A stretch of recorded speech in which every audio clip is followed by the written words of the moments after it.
We have two guiding principles. Always provide value when asked. Never embarrass the user. All right, you're listening to Being Built. I'm Aaron Davis, the host and the founder of Reckless Tech. We do executive search and tech staffing. I'm here with Mike Bell, the founder of, or one of a couple of founders, right, of Scheduler AI. Yep. I used your product. It was really cool. And that's when I thought, I need to interview this guy and see what you guys are up to. Yeah, thanks for jumping in on that LinkedIn comment. I was like, well, kind of throw a softball out there. Maybe Aaron had a good experience with this. And, when you came back with the, hey, this was, smoothest scheduling experience ever. That's really what we are shooting for, is just to massively raise the bar in a sea of, I think people have said, there's a lot of not great options out there, but they've become the status quo. Yeah, true. Like the status quo is one better than the worst problem that I think most people still live in, which is like, when are you available? I can meet on Tuesday or whatever. So I think that the options available are a little bit better than that, the pervasive options. Sure. But the experience I had with you with Scheduler AI was particularly good because we were both users. Right. And it just did it for us, right? Well, and people say this feels different. And the reason it feels different is we actually started not in a business space. The product was birthed out of a consumer space. Okay. It was birthed out of a frustration that Maddie and I had actually getting together with our friends. And so when this product really started out very, very early, it wasn't called Scheduler AI, it was called Get Together. Okay. Right? And so the first iteration of the company was Get Together. And it wasn't even like an email or a business product. It was a text message product for peers, for friends, right? Interesting. And so when we designed it... Did you have it reaching from your text into your calendar and stuff too? Oh, yeah. So everything you experience kind of an email, but it was made for short form messaging. Okay. So the thinking was text message. We had a native iMessage integration, WhatsApp, Telegram, right? These short form messaging where peers of people are making plans. There was no solution for them. And you also couldn't have a status hierarchy there, right? Because it can't be like come find time when I'm free you're for this. chasing me. Right. Yeah, exactly. Like that feels weird. So how could we make it mutual? And so the initial idea was, how do we get groups of people signed up, or at least enough people signed up in a group where it could create that social momentum to make sure that people got together. Yeah. So that was like the early roots of the program. And I think it's why when people experience it today, they're like, oh, that felt good. That felt different. Why? A lot of it had to come with the roots of where we started. Now, of course, people do not all have to be signed up, right? That's a critical part of business. Yeah. It's the starting assumption is that people are not, but we've still strived for how do you make it feel good for the host and for the guest. Yeah, I think when we discussed it, I compared it to, like my son did a little junior triathlon, actually. I was kind of proud of the little guy. But, some of that run is going to be up a hill, up a grade, and some of it's going to be down. And it doesn't mean you're not moving fast, right? Either uphill or down, right? And so the uphill is like you got one way kind of, and then it's just kind of, you're just falling forward once both parties are in it. There's no question that it's a win. If everybody else had it, I would absolutely have it, right? It's like having a social media profile. I can go look at your profile on Facebook or LinkedIn or something. That's right. Without having one, but it's such a richer experience to use one of those forums or whatever if I'm in the network as well, right? Exactly. I felt like the scheduler was the same way. Well, and building any kind of social network is absurdly hard. True. Right. And so I think that was... So having value that's kind of one-dimensional is great too. Right? Yeah, exactly. And, Tim Metzner, one of your recent guests, and I were talking about this, though. And I think the thing with Scheduler is it's a great tool right now. If we can get to a tipping point on the number of users, even at a density of Cincinnati, right? Yeah. We've started to get enough users where... I'll get an email, once a week or every other week, like, hey, didn't realize so-and-so also had this, went to set up something with them, and like, boom, it was done. Yeah. Right. And that's always the coolest thing, because it's like, even if we can create like a central mass in a smaller area and expand it out, everybody, like, meetings have a bad rap today. I think especially internal ones of like, banish all meetings. Right. It's kind of nonsense in my opinion, but it's kind of nonsense. It wouldn't be a problem if they weren't necessary, right? Well, exactly. And I think that the people who despise those, it's really more those internal meetings that have become a time suck and people just trying to control time.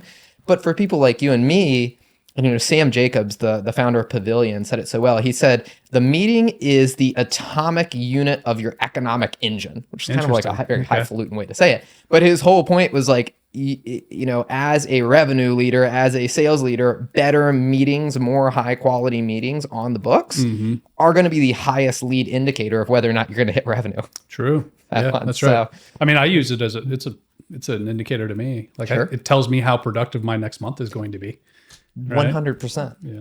100%. One of the things I like about the logic is embedded in the messaging as opposed to having to say, here, check my calendar. Yeah. It feels like I'm the service provider. So when I'm as a service professional, I'm offering to solve problems for a customer. And then I'm like, here, look at my calendar and tell me when I'm free, or tell me when you're free. It feels like excuse my language, but it feels like I'm giving him bitch work. You know what I mean? I'm like, that guy doesn't work for me. He's my customer. You know what I mean? It's the other way. So I feel like I love the idea of saying, hey, AI tool, go do this busy work for me, right? I would do that with my team. Like we task each other all the time, right? But to do that with my customers or whatever, it feels like a miss. I love the idea of being able in the message to delegate that to the machine, and then that problem gets solved for me and my client. And you hit two really important concepts there in one thing, and I'll take them one at a time. The first is that note that you made, which was a core insight of ours, which is scheduling doesn't start with calendars. We don't just pull up our calendars and decide what we need to schedule. Right. Like we already know. It starts with we need to talk more, right? Yeah. It starts with the message. It starts with the context of the message. What are we talking about? How long are we talking? When does this need to happen? All of those things, they're all contained in the message. And so what we realized was you need to start upstream from where every other solution was starting, right? I like to call it like a downstream link or something like that. So that was the first kind of part of what you said. And then the second is this, you mentioned it before, the solutions out there today are, it's one step better than the worst alternative, right? Which is not what we wanted. Yeah. And so if you take a scenario like, so for example, you have a high value someone you want to meet with, right? They're like, yes, I'm interested in meeting. You now have two not great choices. One is send them a link, and it's gained more popularity, right? And we've had the fortune to speak with Tope, who's the founder of Calendly, unbelievable human, incredible vision for what he did, great execution, love that. Still doesn't change the fact, that you have, to your point, given them work, or worse, if this is someone you really want to meet with and you're trying to be polite and they don't do that work, now what do you have to do? Right. Can you please choose some time for my link? Right. You have to How push does them. this? Yeah, you have to push them. And similarly, right, if you do the when works for you and then that time doesn't work and that's awkward and the back and forth. So our solution, at least like in the email one, like you've seen, like let's say you were like, hey, Mike, do you want to be on the Being Built podcast? Yeah. And I'm like, absolutely. I want to make sure I get this meeting on the books with Aaron. What I can simply do, even if you weren't registered, was I pop on Scheduler. I say, fantastic. I would love to do that. Scheduler, can you suggest the time? And what it's going to at least do is it's going to throw a dart out there on the calendar. And what we see is in these one-to-ones, 80% of the time, people just take the first one and nothing else needs to happen. It's just done. It's on the calendar. 80% of the time, the proposed time is... For a one-to-one. Yeah. Okay. For a one-to-one. It gets a little different with groups, and we've solved that as well. But 80% of the time, they just keep it. If not, then they can do one of those other two things. You can do the link if you like links, or you can just reply back and be like, hey, sorry, can we push this to, that Tuesday? That's right. Plan B is the status quo in the industry, right? Is the status quo, right? Yeah. But you've at least got it locked. And so what we've seen is, especially for founders who are doing founder-led sales, we have this guy in Australia. He's a beast. He has set 86 meetings, I think, of this morning in the last month. And he just... These people show interest in his product. He says Scheduler propose a few times. It puts those out there. It follows up with them politely for him, and it gets them on there, right? Without that involvement. And so he's, no referrals or anything like that. Just been a great hey, my business is doing much better because I don't have to do this. So you alluded to the origins. I'm always curious why somebody starts a business. Sometimes it's like they kind of understand the value, the monetary value. Sometimes they're intrigued by the complexity of the problem. But in your case, it was just a nuisance and a quality of life experience you were having trying to make plans with friends. Tell me about the transition from tinkering with a widget. Yeah, it was personal use fun. When did you realize that this was a great business opportunity that could sell in the marketplace? It's been a journey. Okay. And a lot of that journey started with Ocean, right? So Tim Metzner, your guest a couple weeks ago, has had a huge impact on me as an entrepreneur. one of the biggest reasons being the starting of Ocean. And so, at the time we first started thinking about this about 2.5 years ago, my wife, Maddie, and I both had these high powered corporate jobs, right? So I was vice president of data science and data engineering for Nielsen North America. Maddie was running, $1 billion P&L for P&G on like Oral-B. We had kids, the dog, the craziness. And in the midst of all of this, and then COVID, at the time I was like, you know what? This idea you had brought up, right, on a drive one time of when we want to meet with somebody, we should just be able to add them to a chat, describe what we want to schedule, and make it happen. That should be real. And she was like, all right, well, that's a neat idea. To your point, that sounds like a cool hobby. Is that a business? And so we actually did the Ocean. So if people aren't familiar with it, they have this Genesis program. It's like a 9-week thing. So it's like, all right, we took date nights, right? Because we knew how to do things very, very effectively in big companies. Okay. Like Maddie and I were fortunate to be promoted very quickly in our careers. We knew how that process worked. We also knew that we didn't know how to do, truly know how to do the startup side of things. So we kind of went through that and we were like, okay, this seems like there's a real, not just a hobby, but a business opportunity here. So after we went through that course, we applied to the accelerator, right? And I remember saying, hey, look, if you guys select us, I will quit my job tomorrow running this division. I'll put in my 2 weeks notice and we'll start building this. They called us back an hour after the pitch and we're like, let's go. And I was like, oh, that was okay. I'm gonna have to make good on that. Oh darn, I gotta go now. Yeah. And so that became kind of a journey of building. And so after we came out of the accelerator and we raised our pre-seed, and I promise I'm getting to your question here. We raised our pre-seed. I hired my number 2 from Nielsen, most brilliant person I'd worked with, named Win Ding. She lives out in Sunnyvale, California. And so we were building a text message product, and building and debugging this was really cumbersome. So we were using Slack, and we were like, well, rather than doing this awful text message back and forth, what if we just put the brain into Slack and then it would go faster? Well, and then we started setting our own meetings with each other with that. We were like, this is pretty good. And then we were like, well, Slack's having a global hackathon. Let's just put it in and see what happens. Yeah. And a month later, we had won their first prize in their full global hackathon. So in addition to getting a really nice check from Slack, we started getting promotion from them. Nice. And so we were like, okay, there is true commercial need here, right? And so we went very deep down into what does it look like to sell this to communities? What does it look like to sell this to distributed teams? And the realization that we really came to, right, as we just followed the market's pull was, hey, this is all great, really like this, helpful. I need help on the front line, kind of getting back to these actual meetings that generate revenue. Meetings that generate revenue have become the real pull. Wow. Right? Because for other people, this is nice, right? Like, okay, yeah, we got your team across 3 time zones and 4 people, and we figured out the time, in 10 seconds on a Slack message versus nobody pulling up all that stuff. That was, it was a vitamin. Doing things like I mentioned, my friend who booked 84, 86 meetings in the last month. That is aspirin for him, right? And I'm sure you hear all the entrepreneurs be vitamin, don't be a vitamin, be aspirin. And so what really pulled us down to this point in the market was just listening to our customers and having them tell us what they need. As you likened it to, a vitamin for folks who are solving a little, nuisance or whatever. I'd imagined you going not the pain solving route, but that this is my meat and potatoes, right? Because for a sales organization that's trying to book meetings, to our earlier point, that is what drives the organization. Can you get net new, customer relationships? Right. So are you seeing that your buyers are disproportionately sales organizations now? It's interesting. I would say, yes. And I would say earlier company sales organizations, absolutely. What we're seeing, is for any more mature organization, they typically have a product in place. And so we first had to figure out, how do we not say you have to rip out all the guts of everything that you're doing today and start doing it this way? That's not going to work.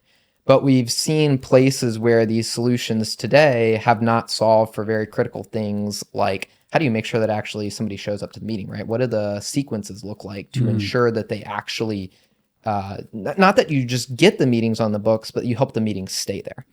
And so, as we've been able to demonstrate that we can do that and then go back and say, when they're like, well, I mean, if you guys are doing all this for me, do I really need these other things? And it's like, no, actually we can do all this. But we tried to go kicking the front door down as hard as we could. And That's a terrible way to go into an entrenched space, right? Right. Battling the billionaire, the billion-dollar organizations. Right? You're going to really struggle there, right? Sure. Now, the early startups, again, they'll see it with these, we're just forming our go-to-market team. Yes, this is definitely a better way to do it. Mm-hmm. You'd have to wait a long time for them to mature to hit the type of revenue you need. But like going to these more established ones who say, I invest in these platforms, meetings are critical, offering something these other people aren't while still having the capabilities that they do has been kind of our way in. You think about your market like an analyst. So I hear the executive leadership for Nielsen coming out in you, as you kind of dissect your enterprise targets and your startup targets and that kind of thing. There's something to be, I've always observed myself because I've been in sales, recruiting, and marketing kind of interaction with my customers to some extent, that there's some beauty sometimes in the unpredictability of a given advocate just kind of getting on fire for your right. Somebody becomes a champion and they're just excited about it. Like you got me chirping about it on LinkedIn. I barely ever talk about people's products and stuff, right? But it is fun sometimes when you just find a fan and somebody becomes a free commercial and they're just out there like advocating for you. Have you run into that? Yeah. Have you found a couple of folks who are kind of loud and proud just to be users and for no good incentive reason, but they're just excited about what it solves for you? Absolutely. And, most of the intelligent things you'll hear come out of my mouth today are really not mine. They are my wife and co-founders, right? And so we're all borrowing insights. We're all borrowing insights. So like as you're here, if I say anything, we're like, oh, that was a good nugget. Probably wasn't mine. Probably was hers.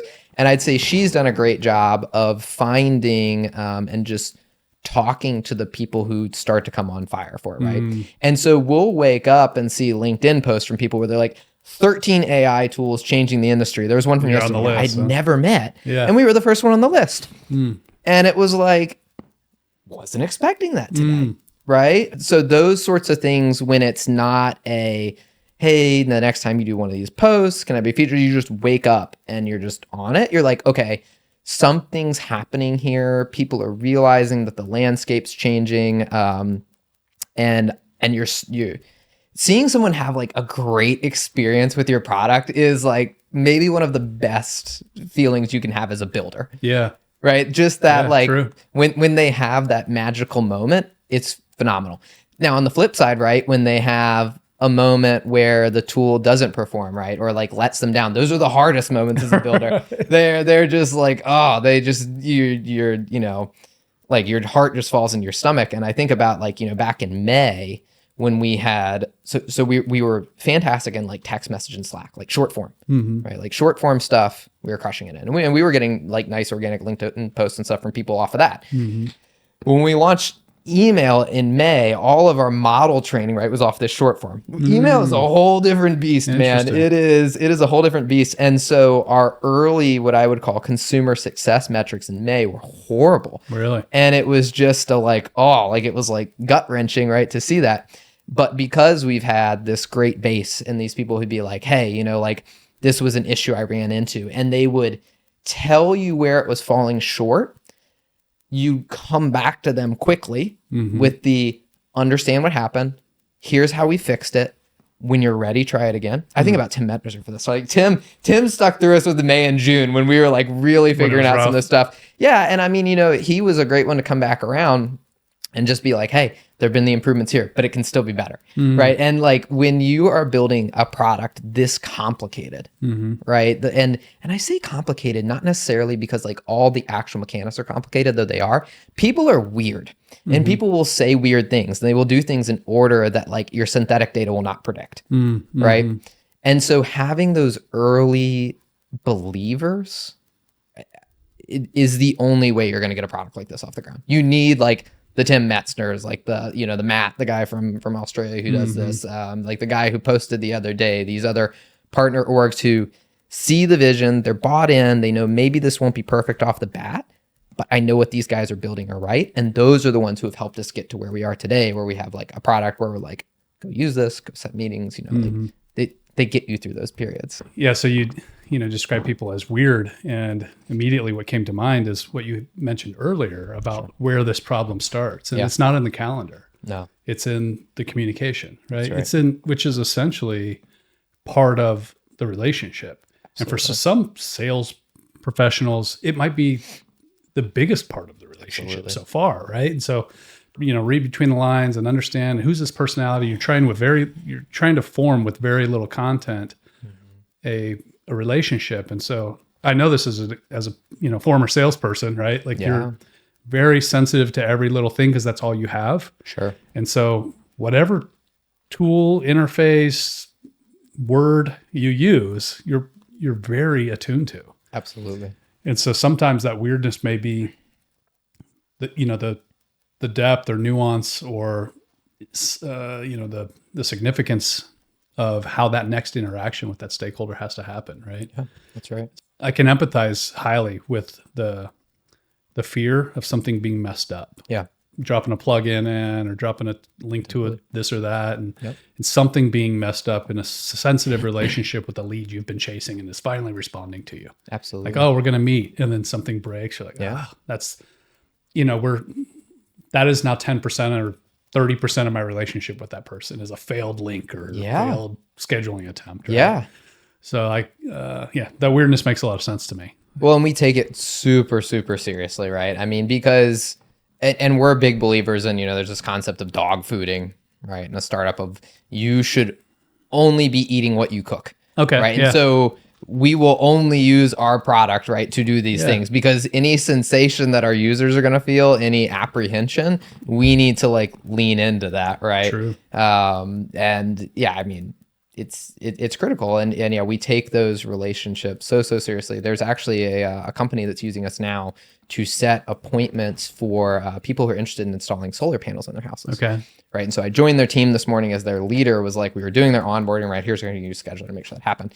And you're right. He was just so on. He's like, you will make 400 dials in a day. You will get one person who's a real relationship. Right. And that's an aggressive sales or industry. I mean, right? That's a very, I see their posts on, social media and stuff about their sales approach and whatever else. There's a lot of competition there. There's a ton of competition, but he really put that emphasis. He was like, the emphasis isn't on the numbers and making sure that you hang up on this one in time to get the next dial. It's on the this person picked up. They want to talk with you. You will stay on as long as it takes to get that relationship where it needs to go because there's no guarantee someone's on the other side of that, dial over there. If you know a BDR, SDR, just hug them, right? I mean, those guys are just, they need a hug, living on the front lines. And I lived in that trench for several years. I know one well. And when I started in tech, I was selling tech staffing, and that's a competitive industry. And that's sales. And I did sales before that, and sales is hard. Sales is so hard. Maddie, again, in her wisdom, when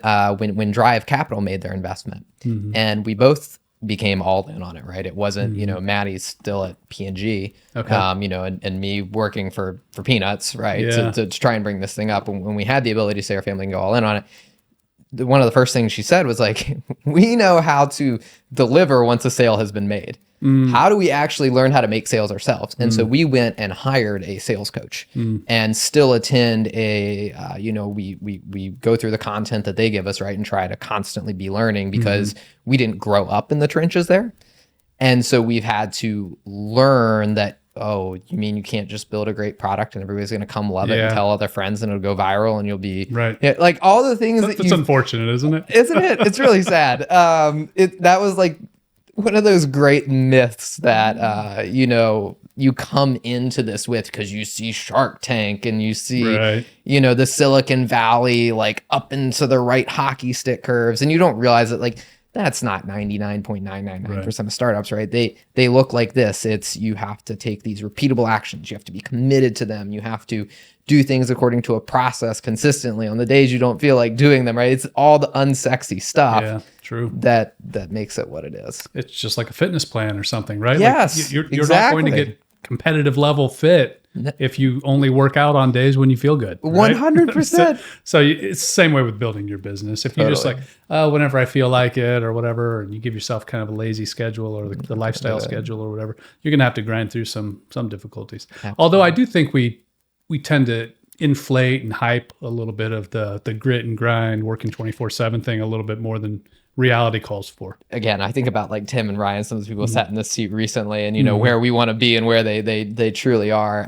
But, still have young entrepreneurs who will come and, had one this past week that had asked to chat, and he's like, my mental health is terrible. I've been coding 9 hours a day. I don't even stand up. I don't do these other things. So it's like what they imparted to us at Ocean, when we went through that especially, is your company doesn't even necessarily die when you run out of money to an extent. Your company dies when you give up, when you have burned out, when the founder says there is no more to be done here, that's when the company dies. And so, being able to look at them and be like, if you burn out and give up, that is when your company dies. And so that's I think an interesting idea. I've not thought about it that way. You're counting heartbeats essentially, not paychecks, right? Exactly. And I mean, look, in a later stage company, if you have a larger org that's dependent on making payroll, like you will likely die if you run out of cash. But when you're an early stage company, there's all this emphasis on like, I have to build in the basement and do all this. And that's a really unhealthy myth. Yeah, you're going to work harder than you've ever worked. But like, for example, Maddie and I have 3 children, 5, 3, and 1. When, when the nanny leaves at 5 and we're there in the office, that's time like we have to step. Your priorities change that Your moment. priorities change. Yeah, exactly. So it's like, look, Maddie and I typically will set an alarm for 5. We'll work together from 5 to 7. The kids get up. 7 to 9, we're with them. 9 to 5, we're back in. If something needs to get finished up at night when they go down at 8, that's when it's happening. But, kids too, even though it makes it, we joke, we're like, all right, are the kids alive? Yes. Is the dog alive? Yes. Is the company alive? Yes. 5 for 5 today. Like everything's still got a heartbeat at the end of the day. Yeah. Like we made it. You realize that it's like it is integrated into your life. It can't be your life or like. I think that's the key, Mike, the integration into your life. There's 100 years ago, everybody's on a farm and big agriculture economy or whatever. And so everybody's family was integrated into their work. And I really appreciate, being a founder and small business owner myself. I really, and you mentioned a couple of successful founders we know in common sitting in that chair. Well, my 6-year-old sat in that chair too, right? And so there's not this partition between my professional life and my work life. All of my guests who come here and record this show with me get to meet my family, right? Yeah. And so for me personally, not having to draw real hard lines between work and family as I'm building a business, my family's vested in it to some extent. Yeah. And so there's a different level, you picture like the after school movie dad who's like working too hard, not now, Timmy, or whatever, he's blowing him off and I can't come to your game and I'll be there, I promise. And then he doesn't show up, that character, right?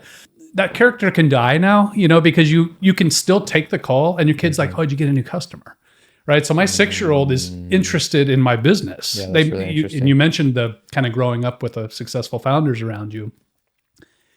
And that becomes the dinner table talk, right? Yeah. When you think about that, child's movie or whatever, the bad guy, dad who's overworking or whatever and blowing off his kids, it can be the exact opposite. It can be you're pulling them in. Like, hey, come out here and work the field with me a little bit. And, what was the rate on grain today at the market or whatever, right? Like the family can be integrated into your business. And that can be such a tremendous value to young people to kind of see not only, the hustle and the work or whatever, but the actual content, what it's made out of. Learning marketing, learning product development, kind of learning how to talk to customers and service, those kinds of things. I have certainly seen that with my kids. I've got 4 of them now, and each at different stages in my life and career have had the opportunity to learn part of what I do, right? Because what I do overlaps into my family life.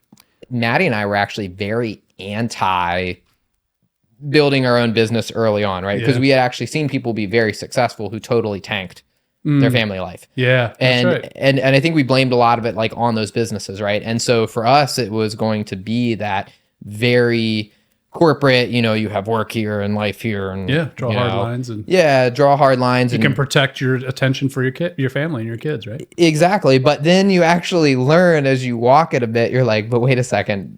In many ways, I've lost a lot of control, right? I can't just decide that, today's a great day to go to the zoo. And that means I'm going to work a ton later. But like, to that point, that integration, I think one of the crazy things when we started, what was Get Together at the time, now Scheduler, part of it was there was actually no give with our 2 corporate jobs, right? If if the nanny was sick and the kid needed this, and we'd be divvying up, all right, I guess I have to cancel the meeting with, this person, this CMO at Target or whatever it is. And it's like, there was no give versus, when you run a business, at least, especially in the early stages, being able to be like, you know what, a lot of work has to get done, but where I place that, being able to control that. Is huge. My life changed a lot about a month ago because my son went to first grade. Wow. So from preschool, kindergarten, we kept him home as much as possible. So those were 2-hour-a-day things, right? Absolutely. Not even every day of the week. And then all of a sudden he's 6.5, 7 hours a day at school. And so my wife's been engaged in helping me and everything else. Totally. And I think that's cool. I think when you start a company and you have more control over how you place your time and that kind of thing, I think you can use that to your advantage, even if you're working hard. Sure. Because of course you're going to have to work hard to build a business, right? And of course you're going to be on all the time. And if you bump into people while you're out to dinner with your family that professionally, you're going to get to talking about business. And that doesn't have to be disruptive to your family life. In my opinion, I think it can be really inclusive and it can actually be a great asset to your whole family experience. But I'm 3 for 4 raising good humans. So see how this last guy turns out. That's awesome. I think he's going the right path though. He's a good kid. That's awesome. You said you had 3 kids? Yeah, we have 3. So 5.5, 3.5, 1.5, and a dog. Yeah. But the 5-year-old, similar, is now at kindergarten. Yeah. Now the majority of the day. And the nice thing with Maddie and I doing this is we both walk her out to the bus stop, down the stop sign each time. That's right. And we've told scheduler, hey, don't schedule meetings after 4 because we pick her up from the bus stop, at 4:15, walk back, and then we'll wrap up our day. But that's been a huge shift in like, oh, wait a second, that's going to be all 3 of them before we know it. It's very sobering. I think being able to box out those times that are great opportunities to connect, be intimate with your family, and then being disciplined about staying engaged, focused, and productive during those other times gives you a lot of latitude as a founder. Totally. I think this idea that you have to work 100-hour weeks or whatever is a little bit, certainly people can do that and use it to their advantage. If you can work 2 work weeks and I'm working 1, you're probably going to beat me if you're just as good both those times, right? Yeah, that's right. Well, and I would say, one of the advantages we had coming from larger companies is that focus on efficiency, right? And again, this is something Maddie's very, very good at, which is I'll tend to want to just do my way through it.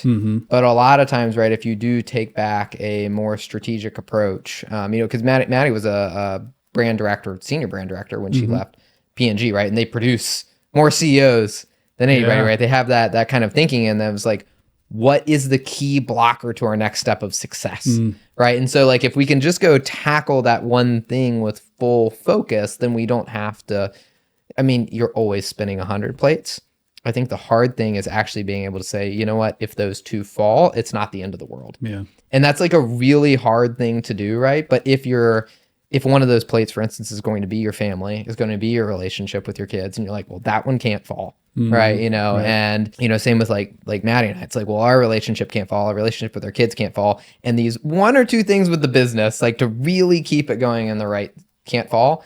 And then, it sucks to see the other ones do it when they do. But I think that's reality, right? You're gonna lose your marbles if you can't stomach like a single small thing going wrong over here, right? True. And maybe that's like very anti to say you hear these CEOs are just like, you have to be like all on everything all the time. Like, I don't want to work for that guy.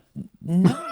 Right. So I think it's a matter of values, right? Totally. It's a matter of what's important it's to you. It's all a matter of values. I heard Kevin O'Leary said he was in some post I saw online recently, and he was talking to some young founder in college about, this ultimatum his girlfriend gave him, like, oh, if you don't quit that startup or whatever, I'm going to leave you. And Kevin O'Leary asked him, which is easier to replace? You put, all your heart into this business or whatever, you can find another girlfriend. That was his answer, right? And I immediately thought of my wife. I'm like, my wife is way harder to that's replace, right. Yeah, I know, exactly. Right? You and I have tipped way over to the other side. Maybe as you're a kid in college, it's different. Yeah, though, sure. So I don't know. It just comes down to your values, right? It 100%. just comes down to what matters, what you're committed to. Right? Yes. It's all a question of values. And there's nothing wrong with, I think sometimes you need to give up on something, even a business or a job or whatever else. If it's not right or you're not committed to it, whatever, there's nothing wrong with that. You mentioned kind of the next big obstacles and stuff, and I want to get there, but I wanted to back up a little bit and talk about how you built Scheduler and what went into solving the problems necessary to make it work the way that it does. Oh, like what's it made out of? It's interesting. All right. So I'll go, because I know you have a technical audience. So I'll go deeper into the what's it made out of. One of kind of the core principles we had is that we would develop everything in-house, right? Okay. So all of the back-end code has been written by Win or I. Mm-hmm. And then all of the front end, our website and the consumer-facing application, at least front skin of it, like Maddie's done. Okay. Right. And so I think a core principle for us there was when you have a small group of people who can move very quickly, you're going to be really advantaged as a startup when those pivots need to happen, right? Versus like having to go and communicate and this needs to be the change and then the change happens and all that. Like you've just got to move so fast as a company. And so I think on the back end, right, Win and I were both pretty skilled Python developers. So we chose, we're like, we're going to use Django as our back end. Nice. Okay. Because, the reason with that was just like, look, it's a highly secured Python web stack, and all of the libraries we're going to need to use when it comes to language processing and everything we're going to do are going to be more Python based. So it was a pretty easy, actually, I take that back though. It became a very obvious decision when I first started out. I was like, we're going to use this thing called GrandStack. It's GraphQL, React, Apollo, and the Neo4j graphical database, right? And I had this super elaborate like playground where I was doing these crazy things, and then I eventually realized, like when I went back to the data, I was like, you're an idiot. Like you are overcomplicating this so much. And we were just like, you know what? It's gonna be a Django backend. And then at the time we had a Flutter front end, because when it started off as a consumer app, we needed iOS, we needed Android, and we needed web. Okay. And so Flutter made a lot of sense for that. That was one thing we didn't have expertise there. So we actually got a grant from Main Street Ventures super early on downtown, and had a contractor do that. Once we went B2B, nobody wanted an app or anything like that. Sure. So we were like, this is ridiculous. We just have a very simple, actually we use a no code front end for the web app. We just use Bubble. It's great. Right. It's great because nothing crazy. Nothing really happens in the app. No, it's just like setting your preferences and displaying data. Right. Logging in or whatever. Exactly. Yeah. And so like Maddie, who does like all our Webflow and stuff like that, she's like, I can do the front end. Yeah. Like I just do the back end stuff. Yep. So, I mean, really on that side, you've got that. And then Win is brilliant when it comes to machine learning and artificial intelligence, right? Okay. And so we've had various different models that have progressed with us, both in-house and using some third-party models. And I think we're always trying to find what is the best, right? So we've done, GPT-4, and we've done, Palm 2, which is Google's most recent one. And we've had Spacey, which was our big one when we were, doing the short form. The named entity recognition was great. Once you went to email, it got very complicated. So you just couldn't go down that route. And so I think we've kind of settled on now. We have 3 models that run every single time a scheduling request hits. We anonymize those completely, and we have an intern grade the results. Oh, interesting. Each day. And so we'll get a score each morning, and we'll basically be like, how well did each of the models do? Interesting. Yesterday. Okay. And so we'll look at that, and we'll look at, the anonymized failures, kind of like what was the message that came in, what was that came out, and we'll tune the models we can tune, and those off-the-shelf third-party models, we will, they are what they are. And so like one of the things for us, even right when it came to GPT-4, and I did a LinkedIn post on this, was we don't use like open AI servers when we run GPT-4, right? Okay. Because that would be not cool for our enterprise customers. Like you can't be sending them training data, right? True. Everybody's freaked out about that. But you can use Microsoft Azure where they have GPT-4 hosted. And then when you draw your data diagrams, right, it's going to Azure. Nothing's used for training data. It's all kind of secure in your data stack. Yeah, exactly. What kind of security issues have you run into and been able to mitigate, and what kind of things are lingering out there or still concerning? Yeah, I mean, the 2 things people always want to know is, what are you looking at my calendar for? Right? And what are you doing with my messages? Totally fair questions. Questions I would be asking from the outside, right? And so from the calendar side, we made a very clear stance that it's like, the tough thing is Google and Microsoft don't really give you a free, busy, and write access. Right? So you've got to either have just free busy, but then you can't create calendar invites for them. So that's not helpful. or like a total read. I can see all the details and write access for you. But what we do is we just do kind of an ephemeral pull of point in time data for them. We're only looking at the, are you free or busy, right? Okay. Like fundamentally on our servers, right, we're dropping it. And we're not storing any information about your calendar events other than the ones that we book, right? So that's like the calendar one. That's typically pretty easy, right, to describe. But then people are like, well, what are you doing with my messages, right? And so there's kind of two things there. One, say it's an email. We will only read the most. So you've got to explicitly add, right? Like scheduler at scheduler.ai your email. So you're inviting it in. It doesn't have permission to see your inbox. Like that's key, right? So when you add it to a message chain, it's like adding another participant. And then we've put a further guardrail to say we will look at no message history or attachments. So sometimes it can be complicated because someone can be like, scheduler, can you please read the below message and make a recommendation? Interesting. But we've decided because of privacy, we don't want to be touching any historical messages, right? Okay. So we'll drop all that history. Okay. So you're erring on the side of protecting your customers' privacy. I think you have to, because if you lose that trust, you have no product, right? So being really clear with them that it's like, yes, Google, when you see those, calendar permissions, they're trying to make you not want to click, right? As they should. They're trying to protect their customers.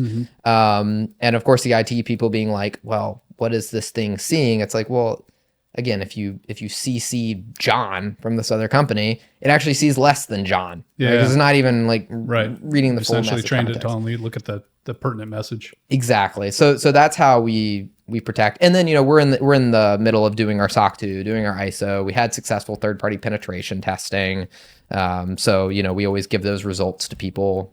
Our backend's pretty much as tight as it can be. Again, a benefit of going with Django, because like if you do everything by the book, it's really hard not to crack in the spot. It's also a benefit of building it with a really small team that you highly trust. You highly trust. Exactly. There's no distributed misunderstandings. There's really not. Yeah. And like access is so limited, right? When you look at a lot of those, like if you're doing or really when you go into like a GDPR or HIPAA, right? Which we're going to have to do at some point, it's all about like who has access to data. And at least right now it's like such a small, like very tight team. It's not like, we use no third-party contractors or anything like that. So you do look at a given email. Obviously an email can be a lot more than just a scheduling request. Totally. It could be a whole involved thing with a lot of deep and sensitive information. And then let's schedule to follow up. Yep. In which case scheduler would be very useful and relevant and whatever else. So you're still seeing emails, or can potentially see emails. What do you do with that? We have like a 30-day message history that sits on a lockdown server, right? So, and again, only that, not the history of the email, right? Just the part that we pulled out as pertinent. Yep. And then every 30 days we'll wash it, wipe that clean, right? We'll take what we need for the model training, totally anonymized. We'll wipe it clean. If there's like an enterprise that comes to us and they're like, we need 100% ephemeral. So I say, okay, all right, anything comes from your domain, we'll just immediate drop from the database. If you guys run into any issues though, or any questions, you just need to forward, the pertinent piece to us so we can go debug it. Yeah. But like, I would never let that be a blocker. You know what I mean? Of like, there are very clear ways to get around this. We've even talked about, I've thought a lot. So like Rye, for instance, right, is like very big on open core. And one of the things I've been noodling for a while, right, is like, do we potentially open core a part of scheduler, allow people to self-deploy, right? And then everything sits inside your firewall. So we don't have any deals like that yet. We've had a few companies that would be big enough where there's something like that would make sense. But I think for the right contract, for the right partner who does have a real need for this, but also a high sensitivity, that's a great option. Now, I will say one of the other reasons I love sales and going with salespeople, they give access to everything. They don't even think twice. They're like, they couldn't care less, man. Like, they're not dealing with the most sensitive information for one. No, exactly. And when they happen to stumble on it, they're not careful. No, that's exactly right. Getting deals, right? They're just out there getting deals. And so that's been another good reason sales. Now, I mean, we've had like consultants, right, who are doing sensitive projects. Yeah. And so those are the ones we spend more time with their IT team. That's right. Right. We say, hey, look, if you want to do a self-deployment at some point, if this is a big enough thing, we should look into doing that. will enable I do plenty of sales for my, executive search firm, and Sure. I absolutely get into very sensitive conversations. Absolutely. Usually not via email, but Sure. they happen, or sensitive things are exchanged. So that's good to know that you're careful and have implemented a number of mitigations to protect. Absolutely. And like we say, you can always take scheduler off too. Right? That's right. That's right. It's only when you invite it into the conversation. So it would be easy for me to see, hey, this is a super sensitive conversation. Get it out. I'm not going to use an automation tool in this interaction or whatever. Yeah. Just the same way I'm not going to copy you on it randomly, right? Bingo. Exactly. And that's what we try to explain to people is like, you could accidentally CC John, and right. Have the same vulnerability. And even more, really, in a lot of ways, right? John's not going to abide by the rules that our algorithm will, right? He may take that. Well. Yeah, exactly. His memory's not deleted in 30 days. Right? Yeah, exactly. Or sooner, right? Like, or if you're just like, no memory for you, John, I'm going to do the Men in Black gun on you, right? Like every time you see this. So, what other kind of problems are you guys working on? I think, like I mentioned before, we're always trying to make sure that like you give a great, we have two guiding principles. Always provide value when asked, never embarrass the user, right? And so I think striking that balance, right, of like wanting to be helpful, but not embarrassing the user. Sometimes scheduler will, misinterpret things, right? Sure. Now, usually, I will, I mean, but even a human does, right? And I think that's the tough thing, right? Is like, there are plenty of times when a human will mess something up and you're like, well, I'll have empathy for that person because I've been there before. There's not necessarily empathy for a tool. True, yeah. And so one of the things we've been looking at is, do we even give, for people who aren't as comfortable with the tool yet, right? Or maybe have more of a thing, hey, immediately respond back to just the host, right? Say, here's what I'm going to send. Tell me if you want it to change. Otherwise, it'll be off in, a few minutes. I don't really think people want that from a product angle because that isn't what you'd want to do with a virtual assistant. You just want to know that it's going to work. But I would say like number one thing for us constantly is just that like get the command right. Like just get it right. And it sounds simple, but it's just not. We were talking to someone who actually sold a company a few years ago in this space, and he was like, when I went to my investors, they're like, scheduling, that's it? That's all you're doing? How about you tell us like what Act 2 is? And he was like, you don't understand. Like, he's like, if I could have gone back, I would have cut the slice even thinner of where I focused, right? Like, because it's so nuanced and people are so weird and everyone loves to complain about it. Very few people actually want to do anything about it. It's an easy thing to complain about. It's like, oh, it's raining outside. Oh, scheduling is awful. Yeah, it's a nuisance item in people's lives, which is part of why it's such an exciting idea, exciting solution, right? Well, Maddie and I think so. It is such a nuisance idea. We've devoted. But the downside is when you're trying to sell a solution to a problem, when you address the problem subject, it provokes a very negative reaction, right? So you're always speaking into a bad mood kind of when you bring the subject up. And so what, again, Maddie, I'll give her the credit on this one. Whenever she starts something, she's like, you probably think I'm here to like talk to you about how much I love scheduling. And she's like, wrong. Like I started this because we hated this, right? And so you have to very quickly get the person on the same side of the table. It's like, oh yeah, we do hate this. Yeah, we should fix this. You really want to get them there quickly. You find a common enemy. Right? Yeah, you find that rather than it's like me trying to sell into you of like why I need this, you need this product. It's more of like, don't we hate this? Yeah, we do hate this. We should fix this. And you're like, why'd you pick the name scheduler instead of like Barbara, the virtual assistant? Right. Okay, so fascinating, right? Because Barbara solves that problem for me, and that's that, and I like Barbara or whatever. Right? We were fortunate to have a conversation with someone who went through this whole thing, right? And they named their agent, and they found after a lot of experimentation that declaring it as an AI and declaring it as a tool was actually much more helpful. So rather than calling it like Sarah Scheduler or whatever it is, it's actually more helpful to have it not positioned as a full agent here. Yeah. Even though people think that would be cool, you're going to interpret their responses more appropriately. Yes, that's exactly right. And so we've kind of taken this line of like, while people might think that is neat, what they really want is their meetings booked in a predictable way. That's right. That is clear to the end user. And I think we've entered this age of AI where like, so for example, someone with like Autopilot, I'm sure you've seen Autopilot, right? Oh yeah. I'm familiar. I know what it is. Yeah, you know what it is, right? And it'll say like, Mike's Autopilot has joined this meeting. And the first few times I saw it, I was like, what is that? It's like, what is this? Oh, it's a note taker, right? Okay. Versus like if it's like Mike's assistant has joined the right. meeting. And then you feel like you have to treat it with a certain etiquette. It's very different, right? Versus like, oh, okay, it's a note taker. And we're getting very much more comfortable with this idea of specialized tools entering in predictable ways. Yeah. And so I think what we've chosen to say is, while it might sound neat to do that, and people are like, that's what I really want. No, what you really want is your meeting to get booked efficiently. And you want the other person to know it's AI, and you don't want to explain. That's exactly right. When I'm working with an executive and he asks me to schedule with his assistant or whatever else, I treat that assistant with a certain etiquette and gratitude and human interaction, you have to. right? You have to. Oh, thank you so much, Barbara, or whatever. Appreciate you. Have a great day or whatever. I'm not going to talk like that to a tool. No. Right. And so it requires less brain space in a way. It's actually kind of a lower lift or a lighter lift. Yes. It's good. It's better and worse. Depends on what it is. But at the end of the day, it gets the job done, and it doesn't embarrass me. Right. That's right. Yeah. So that's another exactly one of those kind of, to your principles or whatever. It doesn't have me having a conversation with the machine and not knowing that I am. Well, and if you go and look at some of the reviews of this company before they sold and some of the cons, a lot of people are like, I love that they had this name. But then others would be like, this person thought they were just in a conversation with my very dense VA. Right. And it's like, why doesn't she get it? It's like, because she's not real. And so we just were like, nip that in the bud. Yeah. We are an AI tool to help you more efficiently do this. And it was crazy even getting the name Scheduler AI when all the craziness was happening. That was, again, Maddie. She was like, get together is way too colloquial. If we're going to make the business pivot, you have to go Scheduler. Why hasn't anyone bought this?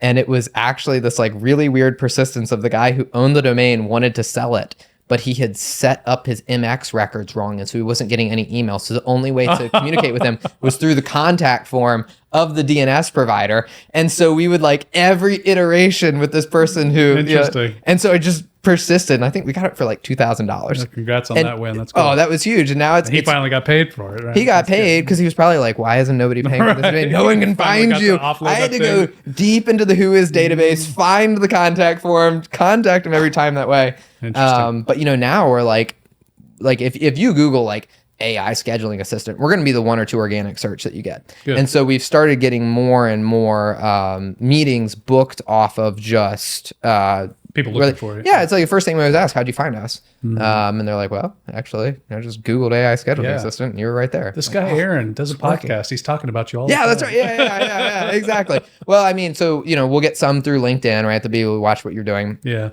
Zapier did. We were in their top 7 scheduling assistants article. Okay. That one was great for SEO, right? Because everybody reads those blogs. Sure. And they just reached out, right? That wasn't even a paid one. They were just like, why is no one doing this? We're like, because it's really, really, really hard, and there's easier ways to make money and do this sort of thing. Yeah. But we've fallen in love with a terribly difficult problem, and here we are. Yeah, it is. It is fun though to get excited about a problem and know that you've got a unique angle on it. That's actually really energizing. It's energizing in a way that like the one, trim level higher on your car is not exciting. It's a different kind of like, I did that. You step back, you look, and you're like, look at that. Hey, look at that. I built that. That's right. It's really fun when you know that you've solved something in a novel way. So that's kind of fun. Congrats to you on how far you guys have come. Thanks. I'm thinking a little bit about your future. You alluded earlier to kind of things you wanted to, goals you wanted to kind of tackle. And I always tend to kind of, as we get to the close of the conversation, I tend to look forward a little bit and kind of want to know what's next for you. So I'm kind of curious about 3 things, if you can load up all these questions. Okay. Like what are you trying to accomplish in the next year or two? Okay. What's going to get in your way? And then what are your plans for getting over those walls? So what are we going to try and accomplish? What are we getting into the next year or two? What are the big barriers? Yeah. What are you trying to accomplish in the next year or two? Yep. What are the barriers that are going to get in your way?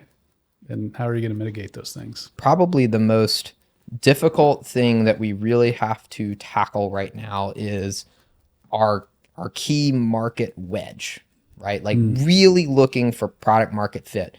The demos and the people that come in, right? Our website might be more tailored to revenue leaders and people trying to book those, but we still get 4 or 5 meetings coming a week from colleges, from people on the front lines here and there. Like there's a lot of noise. And so I think for us, it is becoming really, really clear on knowing where we're going to win in the market and going at that very repeatedly, right? Like when we first started this journey, the vision was actually effortless scheduling everywhere messages are sent. So we were in Discord, Slack, Microsoft Teams, like Shotgun WhatsApp, blast, like right? Yeah. everywhere, because we were like, what people, the problem is that people are scheduling across all these messaging applications. It's all over the place. Nothing's aggregating them. You need one AI in all of these places, which is a large part of our patent. We were actually granted a full US patent for a lot of what we've done. That was like a core tenet of it, right? What we started to realize was like, no, people, it's really not like all those things at once, right? That was the wrong thing. It's getting more and more focused on like specifically who we are serving. So a lot of them tend to be salespeople. And when I say sales too, it can also be like people who are on the front lines of scheduling, right? And we've also made a very sophisticated way for you to bring multiple internal people's availabilities into a meeting, right? So so people who are having to do that where no good solution lives in the market today, because you don't want to go creating a new group meeting link for every time you want to get like, that's awful, right? Like that's not a good way to do it. So I think it's getting really, really clear on like who we're going to serve the best, right? And just putting a repeatable motion in place there. So again, we think we know where we're seeing from early market pull. We've got to go deeper and deeper. The next thing was like, yeah, that's a big deal. I mean, being really clear on your targeting and knowing that your tool can solve so many things, but like, is this a shovel or a large spoon? That's right. Or is this a, racket, right? Like it's shaped like all those things. And you have to decide how big it is, how hard it is, how fast it'll swing, whatever. 100%. And you can't do any of those extra refining things unless you get a little bit, simplistic or a little bit, narrower in your targeting. Exactly. And, it almost becomes confusing to the user. They're like, so I can do this and that, and that, and that. And they almost get paralyzed. Yes. Versus your like headlights experience. Exactly. Sure. Versus like the Calendly links, like you click copy, you click paste, and they love that. Right. Even if it's not the best experience on the other side, they love the simplicity. And so one of the things we try and do very, very quickly when we get on a discovery call is be like, what is your single biggest pain? Okay, we are only going to talk about until you drag it out of me, like the one feature we've designed to address that pain. Because if we start talking about all the things we can do, counterintuitively, it almost becomes overwhelming to you. So what's going to keep you from getting really clear, really targeted, really focused? What's your obstacle going to be? I think the thing that would keep us from getting there is our own desire to talk about all the great things that we've built into this, right? That it can do so many things. And so being okay to let go of a little bit of like, you know what? The messaging needs to be here right now. Even if the product can do all of these things, it is that who is going to pay for this very clear pain where we are going to solve it the best. And so we've started to see inklings of what that's going to be. There's actually been 2 real places that we've been going to market to see which horse is going to win there. But I think it's going to have to be like what kills any early stage startup is a lack of focus, right? We only have so many resources. We only have so much time. We only have, so much money. Again, going back to it really only fails when you completely give up. But, coming to those constraints of, if we can't nail that, this is who I'm for, at least in my messaging. This is the specific pain I will solve for you, right? And then we can talk about all these reasons. You can take all these other ones out. I think that would be what would keep us from getting there. That's tough. It's really tough. Who do you not invite to the party? It's going to be a great party. We got all the things. You all need my products, right? Like every one of you, right? And it's one of those weird things where it's like, unless you get almost those subcultures bought in first, you're going to, Crossing the Chasm's been published since like the early to mid 90s. And I'll still go back and like read chapters from it occasionally and be like, all right, I need to like preach this to myself. So how are you guys going to get, solve that problem? How are you going to make sure that you don't fall into the trap of being too broad and being too inclusive and not being clearly something clear? One of the things we've recently done, right, is we've gone and we've looked at all the different groups we've talked to, and we really broke down the like, why is this either wrong or why is this not the right one to go to yet, right? And we have clearly circled on a board the 2 groups, right, that we're going after the most aggressively. And I think, you say like, how can you make sure you're going to do that? Well, you have to like form partnerships with people who then in some ways become reliant on you, right? So like the call I was on right before this one was like, these guys are going to market on Monday with our product the way that we position it themselves, right? So there's going to be market pull from those guys. There was almost forced support. They have skin in the game. We have skin in the game. Same with this one other one, right? So I think by bringing these partners in who have a vested economic interest, and knowing like how Maddie and I operate, and we're loyal to those sorts of things. They drag you straight. They you have to, right? And one of these horses will win, maybe both, but probably not, right? It's not the way it goes. And I mean, they're almost dragging you into product market fit. That's really what you want, right? Is you almost want it like, I can't even stop. Okay, I guess this is what we're doing now, right? It's like it just becomes overwhelmingly obvious. Yeah. Well, for the sake of time, we got to cut it short. But I appreciate you being on the show. Man, thanks for bringing me on. This was really cool. Thank you, Mike.